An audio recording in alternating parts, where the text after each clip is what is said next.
കുറച്ച് റിസ്ക് ഉള്ളൊരു വഴിയുണ്ട്.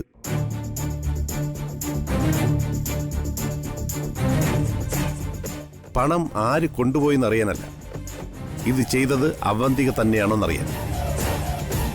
ഞാനത് പറയാം, അതുപോലെ ചെയ്താൽ മതി. ചിലപ്പോ അത് വർക്കൗട്ടായെന്ന് വരും. എന്തായാലും നന്ദേട്ടൻ പറയ, ഞാൻ അതുപോലെ ചെയ്യാം.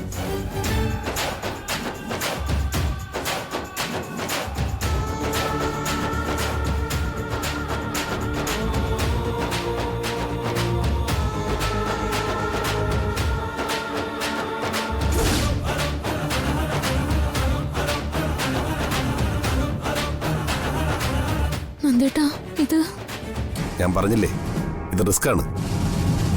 ഒന്ന് പാളിപ്പോയാൽ വാദി പ്രതിയാവും. നമുക്ക് രണ്ടുപേർക്കും അറിയാം അനൂപ് കള്ളം പറഞ്ഞതല്ലെന്ന്. ഇതിന്റെ പിറകിൽ അവന്തിക ആണെങ്കിലും അല്ലെങ്കിലും ഈ കാര്യം അറിയുമ്പോൾ അനൂപിനെ പ്രതിയാക്കാനേ അവന്തിക ശ്രമിക്കൂ. ഇവിടെ ആരും അത് വിശ്വസിച്ചില്ലെങ്കിൽ പോലും പണം നഷ്ടമായതിന്റെ ഉത്തരവാദിത്തം അനൂപിന് തന്നെയാണ്. ഉള്ള വിശ്വാസ്യത നഷ്ടപ്പെടുത്താതെ അനൂപിനെ നമുക്ക് ഇതിൽ നിന്ന് രക്ഷപ്പെടുത്തണം. അർച്ചന ഒന്നുകൊണ്ടും ടെൻഷനാവണ്ട. ഞാനിപ്പോ പറഞ്ഞില്ലേ, അതുപോലെ ചെയ്താൽ മതി. ബാക്കി ഞാൻ നോക്കിക്കോളാം. ഇതിന്റെ പിന്നിൽ അവന്തികയാണെങ്കിൽ അർച്ചനയ്ക്ക് ഞാൻ ഉറപ്പു തരാം, പിന്നെ അവന്തിക ഈ വീട്ടിലുണ്ടാവത്തില്ല.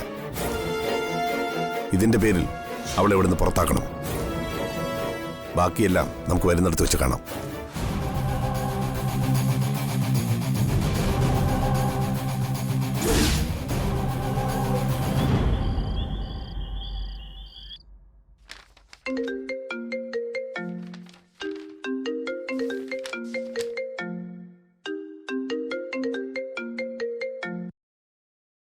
ഹലോ, അതെ, സേതുമാധവനാ. മാളവിക ഗ്രൂപ്പിൽ നിന്നോ? എന്താ കാര്യം?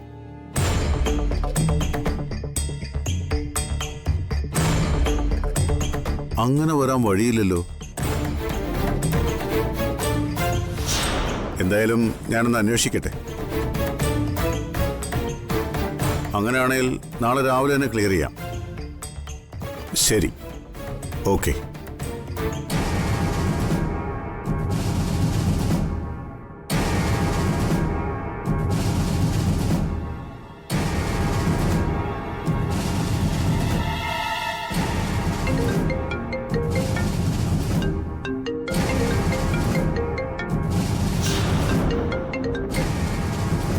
ഹലോ,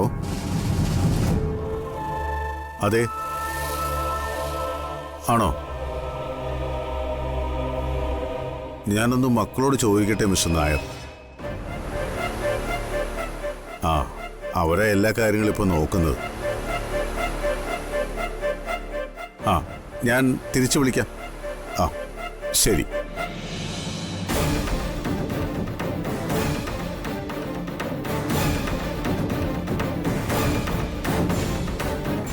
അച്ഛാ, മരുന്നും ഗുളികയൊന്നും കഴിച്ചില്ലല്ലോ.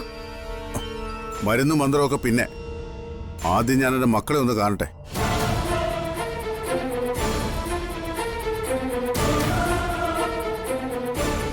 നന്ദ. ആ, എന്താ എന്താ? ഇന്നലെ നമ്മുടെ പല ബ്രാഞ്ചുകളിലേക്കും അലയൻസ് ഉള്ള കമ്പനികളിലേക്കും ഫണ്ട് അയക്കേണ്ട തീയതി. പിന്നെന്താ അയക്കാതിരുന്നത്? അച്ഛാ, ഞാൻ ഇന്ന് ഓഫീസിൽ പോയില്ല. പക്ഷേ അയക്കാനുള്ള ഏർപ്പാടെല്ലാം ഞാൻ ചെയ്തിരുന്നു. ആരെയാ നീ ഏൽപ്പിച്ചിരുന്നു? സച്ചി. എന്താ അച്ഛാ? എന്നാൽ ആ പണമൊന്നും അവിടെ എത്തിയിട്ടില്ല. എന്നെ ഡയറക്റ്റ് ഫോൺ ചെയ്ത് ചോദിക്കോ പലരും. ഞാനൊന്ന് സ്വസ്ഥമാകാനല്ലേ നിങ്ങളിതൊക്കെ ഏൽപ്പിച്ചത്. എന്നിട്ട് എനിക്ക് സ്വസ്ഥതക്കേടുണ്ടാക്കുവാണോ എല്ലാവരും കൂടി? എടാ സച്ചി, ഇന്ന് എല്ലാ സ്ഥലത്തേക്കും ഫണ്ട് ട്രാൻസ്ഫർ ചെയ്യണമെന്ന് ഞാൻ നിന്നെ വിളിച്ച് പറഞ്ഞല്ലേ. പിന്നെന്താടാ ചെയ്യാതിരുന്നത്? അത് ക്ലിയർ ചെയ്താണല്ലോ ഏട്ടാ. എല്ലായിടത്തും ഫണ്ട് ട്രാൻസ്ഫർ ചെയ്തല്ലോ. എന്നാ ഫണ്ട് ഒരിടത്തും എത്തിയിട്ടില്ല. എന്താ നീ നമ്മുടെ കോയമ്പത്തൂർ ഓഫീസിലെ മാനേജറെ വിളിച്ച് ചോദിക്കേ പണം എത്തിയോ ഇല്ലോ എന്ന്. ശരി അച്ഛാ.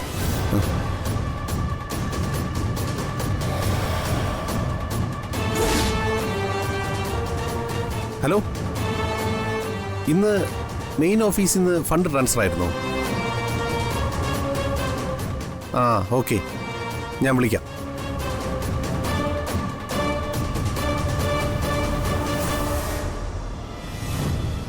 എത്തിയിട്ടില്ല അച്ഛാ.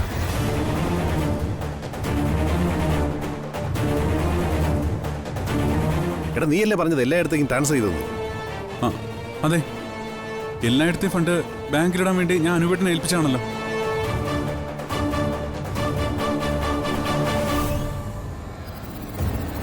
എത്ര രൂപയുണ്ടായിരുന്നു? 40 ലക്ഷം രൂപ. 40 ലക്ഷം രൂപയോ? അതെ, ഞാനും സച്ചേട്ടനും കൂടിയല്ലേ ഏൽപ്പിച്ചത്.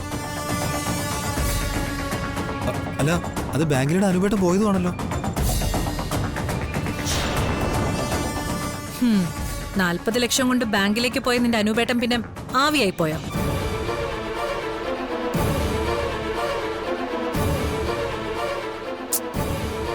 വായി നോക്കി നിൽക്കാതെ വിളിച്ച് ചോദിക്കയാളെ.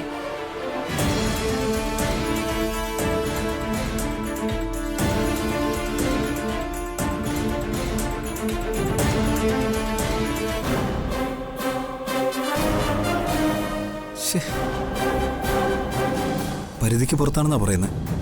ആ ബെസ്റ്റ്. അനൂപ് എന്ന് പറയുന്നവൻ പണ്ടേ പരിധിക്ക് പുറത്താ. പക്ഷേ ഇപ്പൊ പരിധിക്ക് പുറത്ത് പോയിരിക്കുന്നത് നമ്മുടെ 40 ലക്ഷം കൊണ്ടാണെന്നേ ഉള്ളൂ.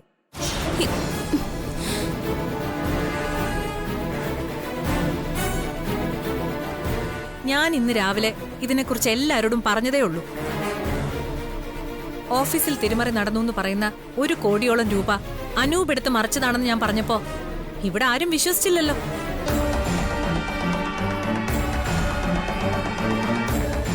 അപ്പോ എന്നെ എല്ലാരും കുറ്റപ്പെടുത്തിയിട്ട് അവന്റെ വശം പറഞ്ഞു. ഇപ്പതാ 40 ലക്ഷം കൂടെ പോയി. എന്തേ, ആർക്കൊന്നും പറയാനില്ലേ?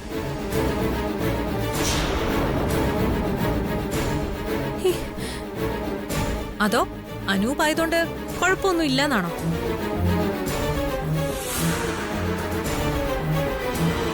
ഇനി നിങ്ങൾക്കാർക്കും കുഴപ്പമില്ലേലും എനിക്ക് കുഴപ്പമുണ്ട്. കാരണമേ, ഈ 1.5 കോടി രൂപയിലുള്ള അവകാശം എനിക്കും കൂടി ഉള്ളതാ. അതുകൊണ്ട് ഇനിയും കള്ളന്മാരുടെ വക്കാലത്തും കൊണ്ട് എന്റെ അടുത്ത് വരണ്ട. ഏട്ടത്തി, ഇങ്ങനെ കാട് കയറി സംസാരിക്കണ്ട. ഏട്ടൻ എന്തെങ്കിലും അബദ്ധം പറ്റിയതാവും. ആ, നിന്റെ ഏട്ടൻ എന്തെങ്കിലും പറ്റുമ്പോ അത് അബദ്ധം. എന്നാ അബദ്ധം എന്താന്ന് വിളിച്ച് ചോദിക്കേ. ആ, ഞാൻ ചോദിക്കാം. ആ,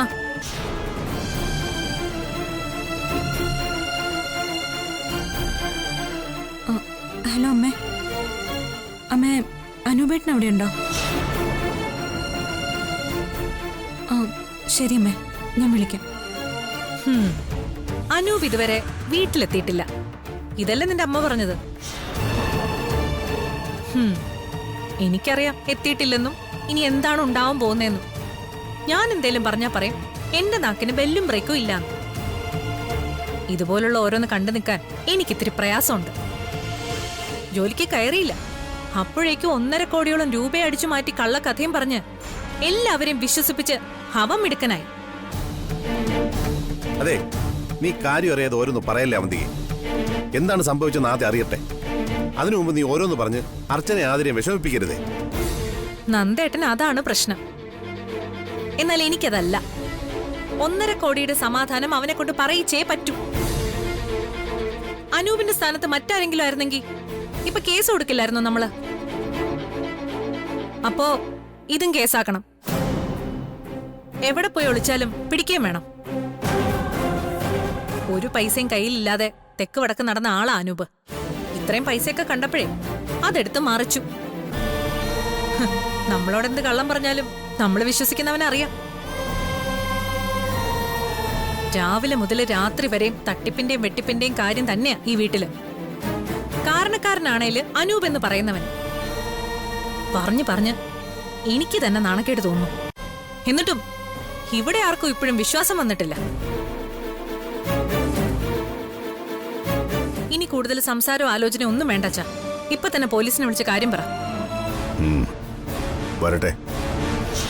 ആദ്യം എന്താ ഏതാന്ന് വ്യക്തമായി അറിഞ്ഞതിന് ശേഷം മതി പോലീസിനെ വിളിക്കുന്നത്. ഇനി ബാങ്കിന്റെ എന്തെങ്കിലും പ്രശ്നമാണെങ്കിലോ?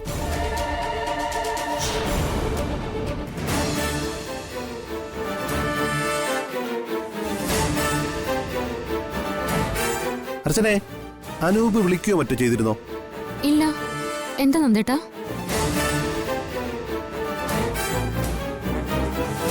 അല്ല, അത് ഞാൻ കാര്യം പറയാം. 40 ലക്ഷം രൂപയും കൊണ്ട് ബാങ്കിലേക്ക് പോയ നിന്റെ അനൂപേട്ടനെ കാണാനില്ലാന്ന്.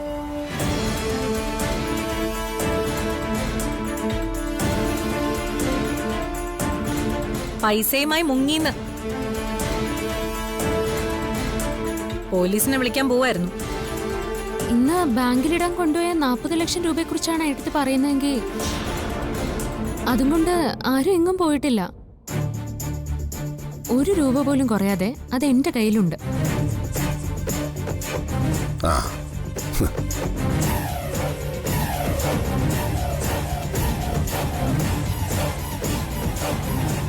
ദേ, സ്നേഹയോട് ഞാനിപ്പോ അത് പറഞ്ഞുകൊണ്ടിരിക്കായിരുന്നു അല്ലേടി? അതെ അതെ. നിന്റെ കയ്യിലോ?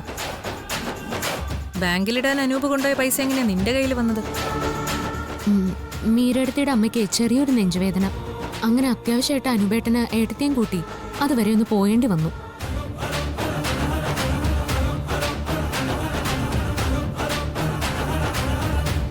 സമയമില്ലാത്തതുകൊണ്ട് അതെന്നെ ഏൽപ്പിച്ചു. ഞാൻ റെഡിയായി വന്നപ്പോഴേക്കും ബാങ്കിന്റെ സമയം കഴിഞ്ഞു. പിന്നെ നാളെ രാവിലെ ബാങ്കിൽ പോവാന്ന് കരുതി.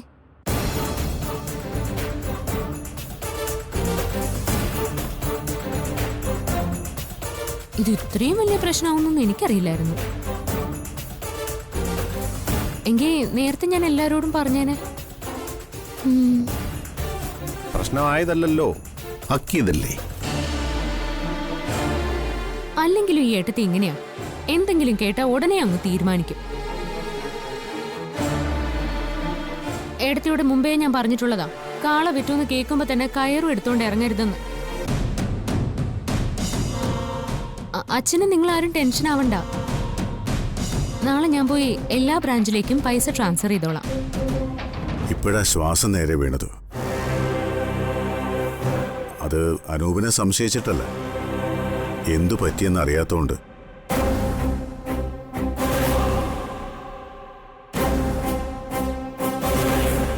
നിന്റെ വാക്കും കേട്ടിപ്പോ പോലീസിനെ വിളിച്ചിരുന്നെങ്കിലോ?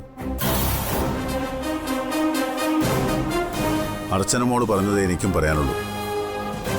എന്തെങ്കിലും കേട്ട ഉടനെ നിന്റെ ഊഹങ്ങളാണ് ശരിയെന്നും അത് സ്ഥാപിക്കാനും ശ്രമിച്ച് മറ്റുള്ളവരെ കൂടി തെറ്റിദ്ധരിപ്പിക്കരുത്. പറഞ്ഞേക്കാം.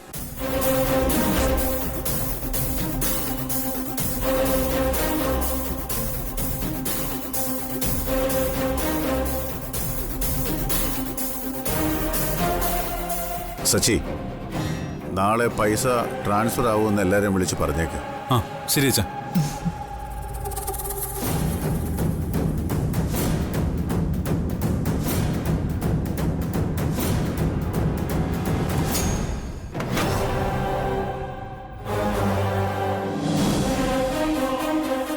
നമ്മുടെ ഏട്ടനെ നമുക്കറിഞ്ഞൂടെ? പിന്നെ വല്ലവരും വല്ലതും പറയുന്ന കേട്ടിട്ട് നീ എന്തിനാ വിഷമിക്കുന്നേ?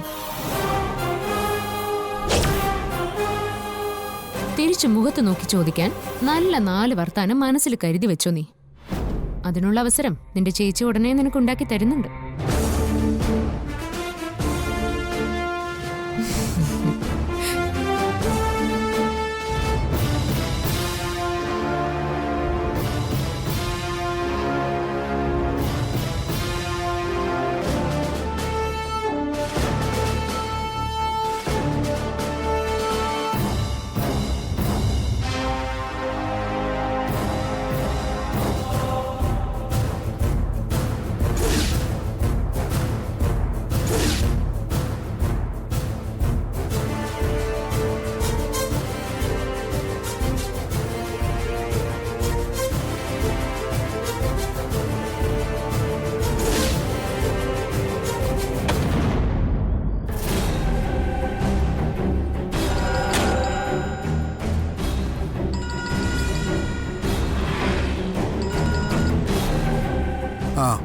ഹലോ, പറയണം മാഡം.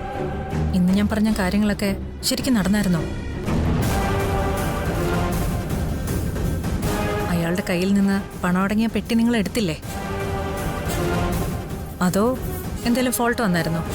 മാഡം പറഞ്ഞതുപോലെ ഒക്കെ ചെയ്തിട്ടുണ്ട്. മാഡം പറഞ്ഞ പെട്ടി ഞങ്ങളുടെ കയ്യിലുണ്ട് മാഡം.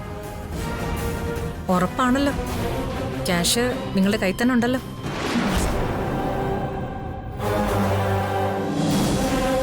ഉറപ്പായും ഉണ്ട് മാഡം. മാഡം ഇപ്പൊ വന്നാ ഇപ്പൊ തന്നെ എടുത്തു തന്നേക്കാം. വേണ്ട, അത് നിങ്ങൾ തന്നെ സൂക്ഷിച്ചാൽ മതി. ഞാൻ പറയാം, അപ്പൊ കൊണ്ടുവന്നാൽ മതി.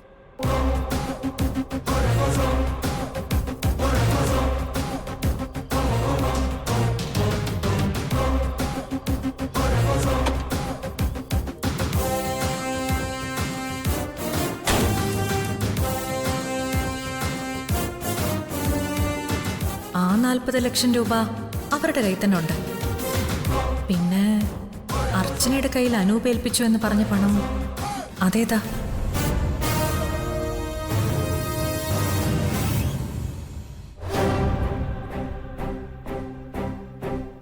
ചേച്ചി, ചേച്ചി നേരത്തെ പറഞ്ഞത് സത്യമാണോ? അനൂപേട്ടൻ ചേച്ചിയെ ശരിക്കും പണം ഏൽപ്പിച്ചിരുന്നോ? അതോ ഞാൻ വിശ്വസിക്കുന്ന പോലെ ചേച്ചി അനൂപേട്ടനെ രക്ഷിക്കാൻ കള്ളം പറഞ്ഞാണോ? നിന്റെ വിശ്വാസം തന്നെയാ ശരി. ഞാനത് വെറുതെ പറഞ്ഞതാ. ചേച്ചി ചേച്ചി എന്ത് മണ്ടത്തരോ കാണിച്ചേ? ഈ രാത്രി കഴിഞ്ഞ 40 ലക്ഷം രൂപയെ കൊടുക്കണ്ടേ? അത് എവിടെ നിന്ന് എടുത്തിട്ട് കൊടുക്കാനാ? പിന്നെ ഞാൻ എന്താ ചെയ്യേണ്ടത്? അവർ പറയുന്നതൊക്കെ കേട്ട് നിൽക്കണോ? അനൂപേട്ടനെ കുറ്റം പറയുന്നതും കള്ളനാക്കാൻ ശ്രമിക്കുന്നതും ഒക്കെ കണ്ടില്ലെന്നടിക്കണോ? ഇതിപ്പോ അനൂപേട്ടൻ അങ്ങനെ ചെയ്യില്ലെന്ന് നമുക്ക് ഉറപ്പുണ്ട്. അതിന്റെ സത്യാവസ്ഥ എന്താണെന്ന് അറിഞ്ഞിട്ട് അതിന് പരിഹാരം കാണുകയല്ലേ ചെയ്യണ്ടേ? അത് സ്വയം തലയിലെടുത്ത് വെക്കേണ്ട കാര്യം വല്ലതും ഉണ്ടായിരുന്നോ? ഇനി ചിലപ്പോ ആ പണം അനൂപേട്ടന്റെ കയ്യിൽ തന്നെ ഉണ്ടെങ്കിലോ? ഇല്ല, ബാങ്കിലേക്ക് അനൂപേട്ടൻ പൈസയായിട്ട് പോകുന്ന വഴി ആരൊക്കെയോ ചേർന്ന് ആ പണം തട്ടിയെടുത്തോണ്ട് പോയി.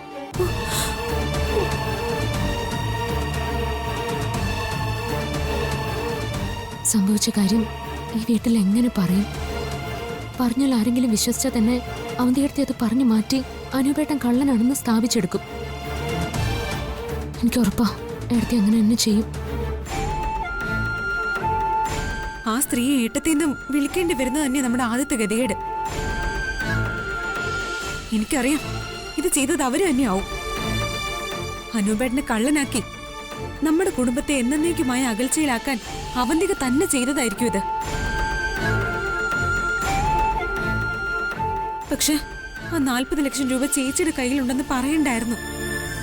ഇനി നമ്മളത് എങ്ങനെയാ മാറ്റി പറയാ? ഞാനങ്ങനെ പറഞ്ഞുവെങ്കിലും എന്നോടത് പറയാൻ പറഞ്ഞത് നന്ദേട്ടനാ. നന്ദേട്ടനോ? പണം എങ്ങനെ നഷ്ടപ്പെട്ടു എന്നും ഏട്ടത്തെയാണോ ഇതിന് പിന്നിലെന്നും അറിയാൻ വേണ്ടി നന്ദേട്ടൻ തന്നെയാ എന്നോടങ്ങനെ പറയാൻ പറഞ്ഞത്.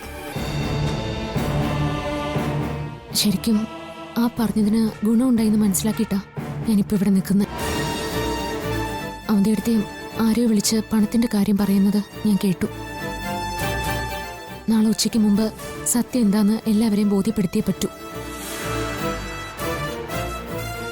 എൻ്റെ ജീവിതത്തിൽ എപ്പോഴും ഞാൻ നിലയില്ല കയത്തിലേക്ക് താഴുമ്പോൾ ഒരു കൈ തന്ന് ഈശ്വരൻ എന്നെ പിടിച്ചു കയറ്റാറുണ്ട്. ഇതിലും ഞാൻ അങ്ങനെ തന്നെയാ വിശ്വസിക്കുന്നത്. ഞാനും നന്ദേട്ടനും പറഞ്ഞ പോലെ തന്നെയാ ഈ നിമിഷം വരെ എല്ലാം നടന്നത്.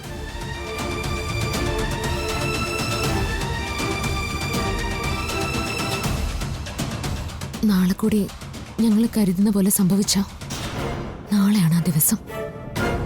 അവന്തികയെ നെല്ലിശ്ശേരി എന്ന ഈ വീട്ടിൽ നിന്നും പുറത്താക്കുന്ന ദിവസം.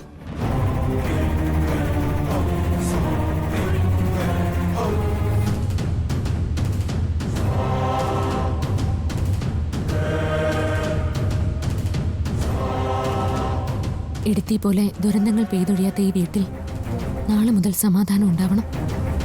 അതാ എൻ്റെ ആഗ്രഹം. ചേച്ചി നന്ദേട്ടനെ വിശ്വസിക്കുന്ന പോലെ എല്ലാം നടക്കണം. എന്നാലും എവിടെയെങ്കിലും ഒന്ന് പാളിപ്പോയാ എല്ലാം മാറി മറിയും. അവന്തിക ഈ വീടിന് പുറത്തേക്ക് പോകുന്നതിന് പകരം അനൂപേട്ടനും ചേച്ചിയും ചേർന്ന് ഈ കുടുംബത്തെ ചതിച്ചു എന്ന് എല്ലാവരും പറയും. പിന്നെ ആജീവനാന്തം കള്ളനും കള്ളി എന്ന കണ്ണുണ്ടാവില്ലേ എല്ലാവരും നിങ്ങളെ കാണുന്നേ?